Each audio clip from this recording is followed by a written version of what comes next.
Hello students, आज हम लोग स्टैटिक डेटा मेंबर का प्रोग्राम देख लेते हैं। पिछले सेशन में मैंने आपको स्टैटिक डेटा मेंबर का एक्सप्लेनेशन पढ़ाया था, बराबर है। तो अभी हम लोग यहाँ पे स्टैटिक डेटा मेंबर का प्रोग्राम देख लेते हैं। स्टैटिक डेटा मेंबर, अब यहाँ पे hash include iostream.h, then hash include conio.h, class, यहाँ पे क्लास का नाम आप लोग कुछ भी ले सकते हो, मैंने सैंपल ले लिया है। देन यहाँ पे दो वेरिएबल लेती हूँ मैं, एक इंटीजर कोड को मैंने वैल्यू इनिशियलाइज नहीं की है, बराबर है, ये ऐसे ही रखा है मैंने कोड को। अब नेक्स्ट वेरिएबल मैं यहाँ पे ले लेती हूँ स्टैटिक इंट काउंट, बराबर है। और इसको हम लोग, ठीक है, इसको हम लोग वैल्यू नहीं देते हैं, स्टैटिक इंट काउंट ऐसे ही ले लेते हैं, ठीक है।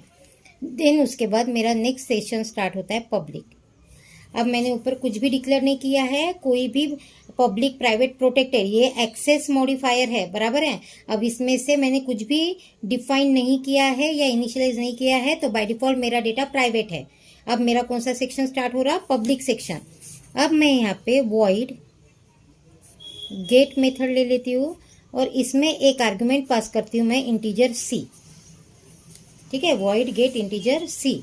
अब मेरा कर्सर आ गया अंदर, फिर मैं यहाँ पे ले लेती हूँ कोड इक्वल टू सी और ये खत्म, यहाँ पे एंड हो चुका है मेरा फंक्शन। गेट मेथड में मैंने क्या किया है, एक आर्गुमेंट पास किया है इंटीजर टाइप का, और उसकी जो वैल्यू है मैं कोड डेटा मेंबर को असाइन कर दूंगी, ठीक है। अब नेक्स्ट फंक्शन है मेरा वॉइड इंक्रीमेंट फंक्शन। कौन सा फंक्शन ले रहे हैं हम लोग, इंक्रीमेंट फंक्शन। यहाँ पे कोड प्लस प्लस और यहाँ पे हम लोग ले लेंगे काउंट प्लस प्लस और मेथड कंप्लीट। नेक्स्ट हमारे पास मेथड है या फंक्शन है void show, next member function है वॉइड शो। अब यहाँ पे हम लोग ले रहे हैं सी आउट कोड इक्वल टू, और यहाँ पे कोड, और यहाँ पे हम लोग इसको बोल देंगे एंड एल और सेमीकोलन, ठीक है। देन सी आउट काउंट, यहाँ पे काउंट, और यहाँ पे अगेन एंड एल और सेमीकोलन, और यहाँ पे मेथड कंप्लीट। और यहाँ पे हमारा ये जो क्लास है इसको हम लोग कंप्लीट कर देंगे और सेमीकोलन, ठीक है। देन उसके बाद वॉइड मेन मेथड यानी void main function, cursor opening brace. अब सैंपल ऑब्जेक्ट के, सॉरी सैंपल क्लास के मैं 3 ऑब्जेक्ट क्रिएट करती हूँ, S1 S2 S3, ठीक है। फिर हम लोग S1 डॉट गेट मेथड ले लेते हैं जिसको मैंने वैल्यू एंटर कर दी 10। फिर S1 डॉट इंक्रीमेंट मेथड,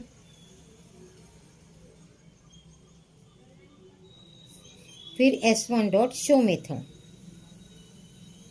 बराबर है। फिर S2 डॉट गेट मेथड, इसमें मैंने वैल्यू एंटर कर दी 20।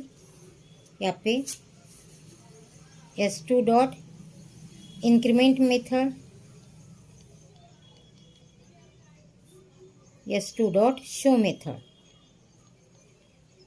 Again S3 dot get method, यहाँ पे 30, S3 डॉट इंक्रीमेंट मेथड और S3 dot show method, closing, बराबर है। इस टाइप से, या हम लोग यहाँ पे आपको गेट CH अगर चाहिए तो आप लोग यहाँ पे गेट CH भी लिख सकते हो, और यहाँ पे क्लोजिंग, ठीक है। तो इस टाइप से आपको आपका प्रोग्राम लिखना है, लेकिन मैं अभी आपको यहाँ पे इसका एग्जीक्यूशन बता देती हूँ, किस टाइप से इसका एग्जीक्यूशन होना है, ठीक है, क्योंकि आप लोगों को समझ में आना चाहिए static data member and normal data member में क्या डिफरेंस है। तो मैंने आप लोगों को इसके पॉइंट पढ़ाए थे कि स्टैटिक डेटा मेंबर का फर्स्ट पॉइंट हम लोगों के पास था कि स्टैटिक डेटा मेंबर को तो क्लास के अंदर डिक्लेयर करना है, उसकी बाय डिफॉल्ट इनिशियल वैल्यू 0 रहती है। अगर आप उसको कोई भी वैल्यू डिक्लेयर नहीं करते हो तो उसकी बाय डिफॉल्ट वैल्यू हम लोग 0 ले सकते हैं, देन एक ही फाइल क्रिएट होंगी फॉर ऑल ऑब्जेक्ट्स। ये सबसे बड़ा यानी ये सबसे इम्पोर्टेंट पॉइंट है इसका, क्योंकि बाकी के जो डेटा मेंबर है यानी नॉर्मल डेटा मेंबर की हर एक ऑब्जेक्ट के लिए सेपरेट सेपरेट फाइल क्रिएट होती है एंड स्टैटिक डेटा मेंबर की ओनली वन फाइल क्रिएट होंगी। Then it must be define outside the class. इसको आउटसाइड द क्लास डिफाइन करना ज़रूरी है। अगर आप इसको आउटसाइड द क्लास डिफाइन नहीं करते हो तो आपका प्रोग्राम एग्जीक्यूट नहीं होगा, ठीक है। और स्टैटिक डेटा मेंबर को डिक्लेयर करने का सिंटैक्स बराबर है। अब प्रॉब्लम क्या है, जहाँ पे हमारा क्लास कंप्लीट हो चुका है वहाँ पे हमको उसको डिफाइन करना चाहिए था, हमने डिफाइन नहीं किया है, तो यहाँ पे आपको उसको डिफाइन करना है। तो डिफाइन करते वक्त हम लोगों ने क्या लिया था, data type and class name. तो हमारे काउंट जो स्टैटिक डेटा मेंबर है उसका यानी स्टैटिक डेटा मेंबर है उसका डेटा टाइप है इंटीजर, तो यहाँ पे आपको लेना है इंटीजर। क्लास का नाम हम लोगों के पास है सैम्पल, स्कोप रेजोल्यूशन और डेटा मेंबर का नेम हमारे पास है काउंट एंड यहाँ पे सेमीकोलन, ठीक है। तो इस तरीके से इसको आपको डिफाइन करना मस्ट है। आपको ये नेक्स्ट लाइन पे चाहिए था लेकिन हम लोगों ने यहाँ पे हम लोगों के पास जगह नहीं है तो मैंने यहाँ पे लिख दिया, ठीक है। तो इस टाइप से आपको आपका स्टैटिक डेटा मेंबर का प्रोग्राम करना है। इसका अभी हम लोग एग्जीक्यूशन देख लेते हैं। अब एग्जीक्यूशन कहाँ से स्टार्ट होगा, मेन फंक्शन। कितने डेटा मेंबर कितने ऑब्जेक्ट क्रिएट किए आपने, 3, S1 S2 S3, ठीक है। अब सबसे पहले कर्सर क्या होगा, क्लास में जाने वाला है। कितने डेटा मेंबर है आपके पास, 2, कोड एंड काउंट। कोड आपका नॉर्मल डेटा मेंबर है एंड काउंट आपका स्टैटिक डेटा मेंबर है, बराबर है। तो क्या होगा, S1 ऑब्जेक्ट के लिए कोड के लिए स्पेस एलोकेट होंगी 2 एंड एक काउंट वेरिएबल है, काउंट के लिए स्पेस होंगी जिसकी वैल्यू आपके पास होंगी 0, क्योंकि हम लोगों को पता है बाय डिफॉल्ट इनिशियल वैल्यू उसकी 0 होती है, ठीक है। अब वैसे ही S2 के लिए कोड के लिए बाइट एलोकेट होंगे 2, बराबर है, जिसमें वैल्यू कुछ भी नहीं है और उसका भी काउंट यही रहेगा। S1 का भी यही है, S2 का भी यही होगा और S3 का भी यही, क्योंकि हमारे पास पॉइंट था कि it create only one file for all objects, ठीक है। अब S3 के लिए भी कोड के लिए 2 बाइट की स्पेस एलोकेट हो जाएंगे, ठीक है। समझ में आया यहाँ तक। अब हम नेक्स्ट लाइन पे आएंगे। नेक्स्ट लाइन हमारी S1.get10, यानी क्लास में ऐसी गेट मेथड चेक होंगी जिसको एक वैल्यू पास करनी है आपको, वो इंटीजर टाइप की रहे। तो हमारे पास ऐसा गेट मेथड है, बराबर है। तो यहाँ से कर्सर, मैंने इसके पहले ही आप लोगों को पहले प्रोग्राम में बताया था, यहाँ से कर्सर ट्रांसफर होगा गेट मेथड पे। ये जो 10 वैल्यू है ये आपकी ओवरराइट होंगी सी पे, ये वैल्यू ओवरराइट होंगी सी पे और सी की वैल्यू असाइन हो जाएंगी कोड को। लेकिन कौन से ऑब्जेक्ट के कोड को, S1 के, यानी S1 के ऑब्जेक्ट के जो कोड है इसमें वैल्यू आ जाएंगे आपकी 10, बराबर है। देन S1.increment, ये रैम है, हाँ ये रैम है, रैम, और ये आपके आउटपुट स्क्रीन जहाँ पे अभी तक कुछ नहीं आया है। देन S1.increment फंक्शन, अभी कर्सर इंक्रीमेंट पे जाने वाला है।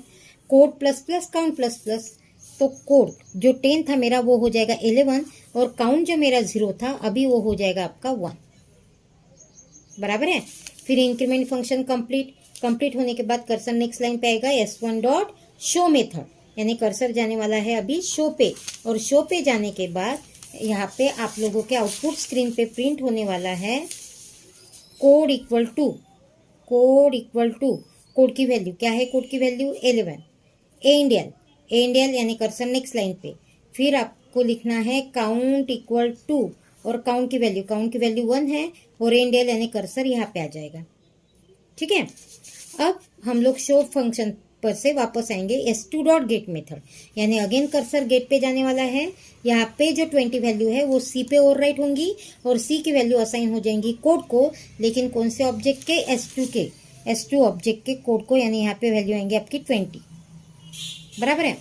फिर S2.increment, अगेन इंक्रीमेंट फंक्शन पे जाने वाला है। Code plus plus count plus plus, code की वैल्यू यहाँ पे हो जाएंगी 21 और काउंट की वैल्यू आपकी हो जाएंगी 2, ठीक है। फिर कर्सर अगेन यहाँ से वापस आके S2.show पे जाने वाला है। अगेन आउटपुट स्क्रीन पे कोड इक्वल टू कोड की वैल्यू, लेकिन कौन से कौन से ऑब्जेक्ट से कॉल किया था, S2 के कोड की वैल्यू क्या है मेरी 21। काउंट इक्वल टू एंडियल, यानी नेक्स्ट लाइन पे काउंट इक्वल टू, काउंट की वैल्यू क्या है 2, एंडियल कर्सर नेक्स्ट लाइन पे, बराबर है। ये हो गया आपका शो फंक्शन, कर्सर यहाँ पे। S3.get, अगेन गेट पे, जो 30 वैल्यू है वो सी पे ओवर राइट होंगी, सी की वैल्यू कोड को असाइन होंगी S3 वाले कोड को 30, बराबर है। Function complete. वापस S3 डॉट इंक्रीमेंट पे जाने वाला है, code plus plus count plus plus, code की वैल्यू हो जाएंगी 31, काउंट की वैल्यू हो जाएंगी 3। अगेन वापस S3 डॉट शो, तो यहाँ पे शो में कोड इक्वल टू S3 के कोड की वैल्यू है 31, endl next line, count equal to, count की वैल्यू है आपकी 3, एंडल नेक्स्ट लाइन पे। मेथड कंप्लीट, कर्सर ऊपर गेट सी एच से आपका आउटपुट डिस्प्ले हो जाएगा आपका जो है, और प्रोग्राम कंप्लीट। तो इस तरीके से आपको स्टैटिक डेटा मेंबर के प्रोग्राम करने हैं, ठीक है।